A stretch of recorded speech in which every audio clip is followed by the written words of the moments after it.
Crônicas do Amanhecer. Por Feijão Centro Espírita Allan Kardec de Balneário Gaivota. 7 de dezembro de 2019. Bunda ficção anticientífica escancara ódio e sectarismo do mundo atual, parte 1. Medicina traz morte.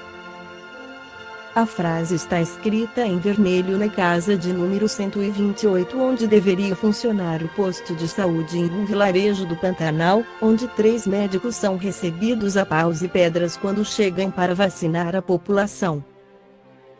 As cenas iniciais de O Escolhido, série brasileira da Netflix, mostram que a vida não está fácil para os cientistas em um mundo mediado por desinformação, gurus e fundamentalismos. Na série, um líder que se diz enviado de Deus tenta a todo custo, inclusive os meios mais violentos, evitar que a sua comunidade tenha contato com os valores do mundo exterior. Quem zapeia pela Netflix pode encontrar produções similares, como Mindhunter, Wild Country, em breve, Clube dos Canibais, filme brasileiro que estreia em outubro sobre uma dupla de ricaços que devora os próprios funcionários.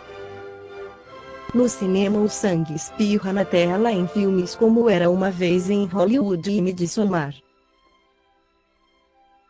Seria uma epidemia.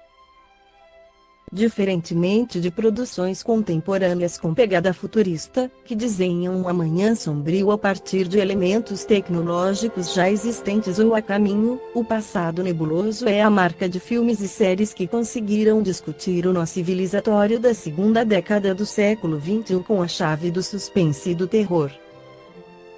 Se séries aclamadas como Black Mirror e Years, e filmes como Bacurau e Divino Amor, flertam com a ficção científica para falar de nosso tempo, essas produções com DNA macabro jogam luz a uma realidade obscura por um outro olhar, o de uma espécie de ficção anticientífica ou realidade anticientífica, no caso dos documentários. Nelas o pacto civilizatório está esgarçado, e a violência é a resposta antinatural de enfrentamento em um mundo que já não é mediada pelas instituições, pela norma constitucional, pela prática democrática. O resultado é um estado permanente de paranoia e loucura, vendo inimigos por todos os lados. E sangue, claro. Muito sangue. Nada diz mais sobre o mundo atual do que o encanto produzido por líderes, seitas e símbolos do passado, como os que proliferam em Midsommar, sobre o envolvimento de turistas americanos em um ritual macabro na Suécia que remete ao século XII. Autor de um estudo intitulado Cultura das Séries Forma, Contexto e Consumo de Ficção Seriada na Contemporaneidade, Barreto Silva cita Charles Manson e Maana disse ela a fanática adoradora do líder Bhagwan Sri Rajneesh, o osso, em Wild Country como exemplos reais desse terror fascinante. Estamos, sim, vivendo uma era de desinformação, ligada a um anticientificismo vulgar e ao apego a lógicas discursivas binárias que buscam oferecer segurança ao desamparo e verdades a um mundo destituído de grandes narrativas totalizantes. A televisão e o cinema se ocupam disso claramente. Tivemos, no mesmo ano no Brasil, filmes como Divino Amor, Bacurau e No Coração do Mundo, que representam um país recortado pela insegurança e pela violência, em chaves bem diferentes. As plataformas de vídeos on demand querem estar conectadas com o presente.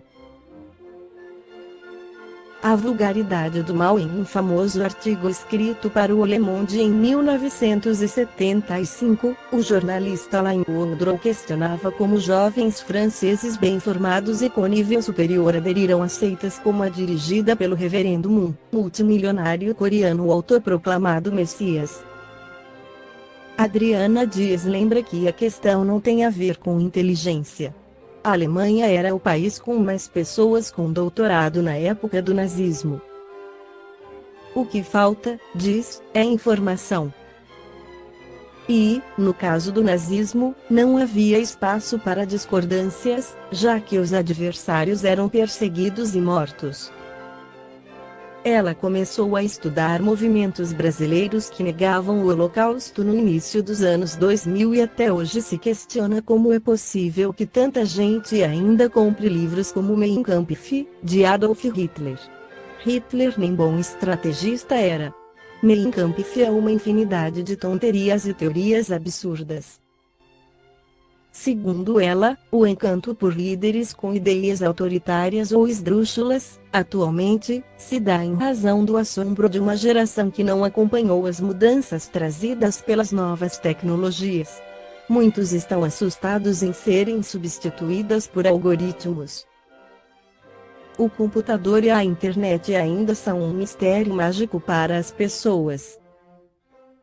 Enquanto algumas pessoas têm um conhecimento super aprimorado, outros estão entregues à caça às bruxas, ao encantamento do mundo, à magia, aos cultos. Lembram Salem em alguns momentos.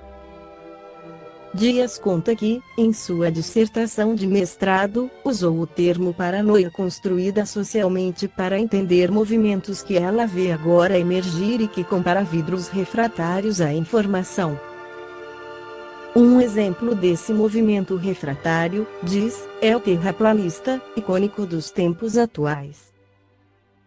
A crença de que, na verdade, a Terra é plana mobiliza diversas pessoas pelo mundo, como mostra outra série da Netflix. Recentemente, o guru do clã Bolsonaro, Olavo de Carvalho, se manifestou dizendo que não tinha certeza se a Terra era redonda. Nas palavras de um ex-seguidor, o músico Lobão, o terraplanismo do astrólogo é criacionista. Ele acusa o ex-amigo de ter criado uma seita que força seus fiéis a defendê-lo a qualquer custo.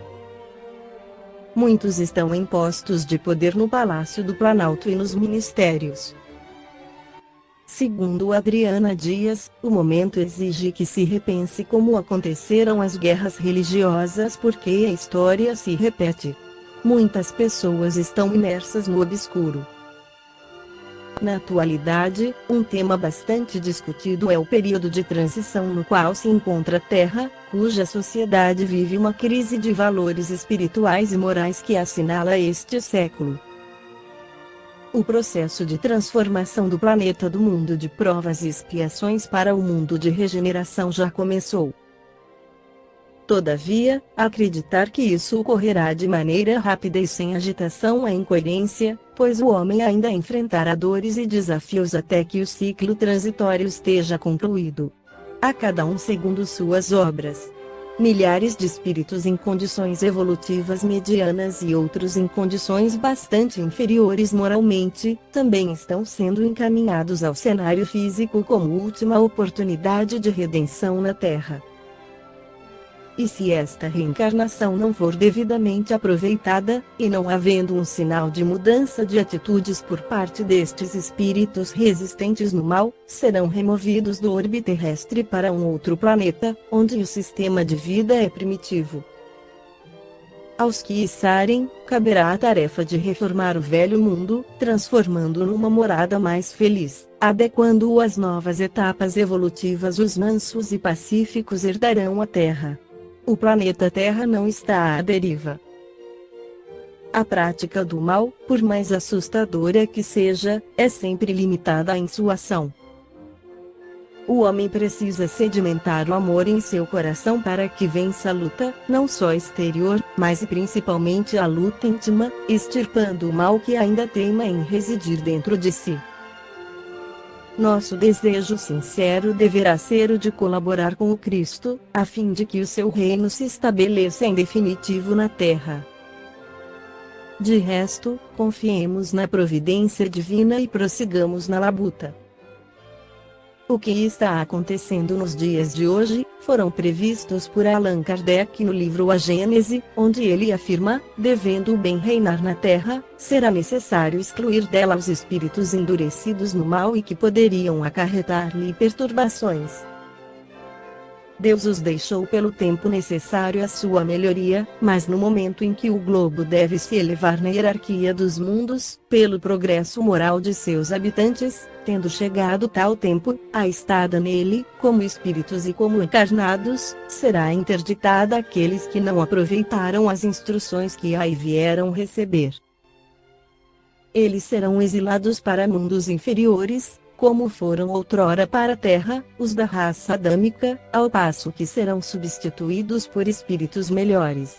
É a essa separação que Jesus presidirá, o que é figurado por estas palavras do julgamento final: os bons passarão à minha direita e os maus, à minha esquerda.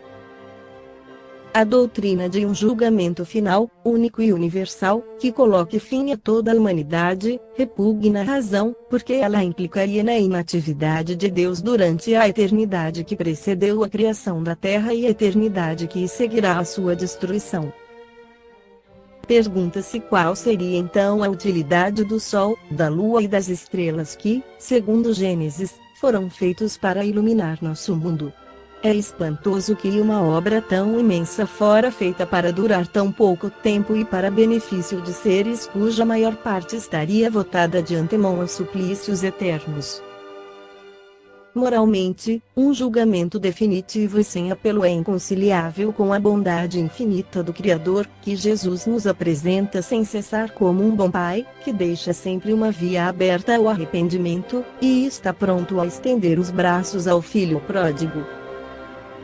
Se o Divino Mestre houvesse entendido o julgamento naquele sentido, estaria contradizendo suas próprias palavras.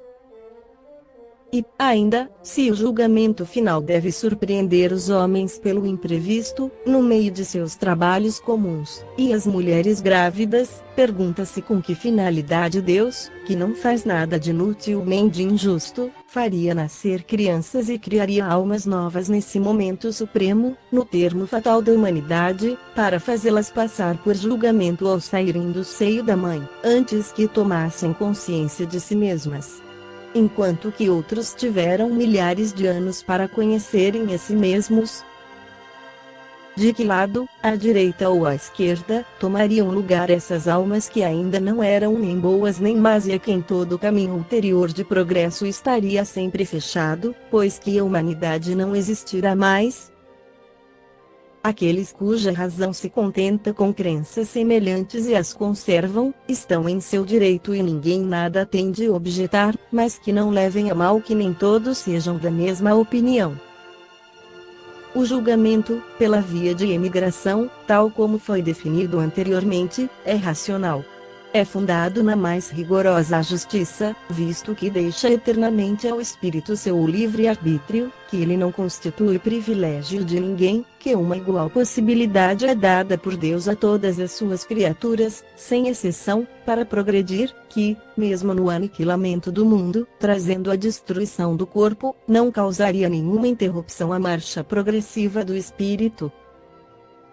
Tal é a consequência da pluralidade dos mundos e da multiplicidade das existências.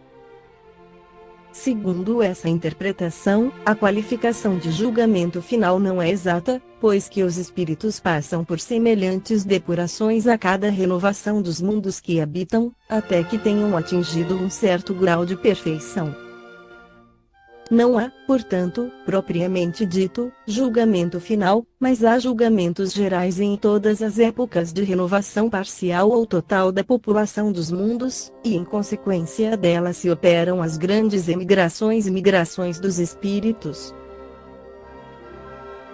Esta foi a crônica do amanhecer de 7 de dezembro de 2019. Por Feijão Centro Espírita Allan Kardec de Balneário Gaivota. Que a paz esteja com todos.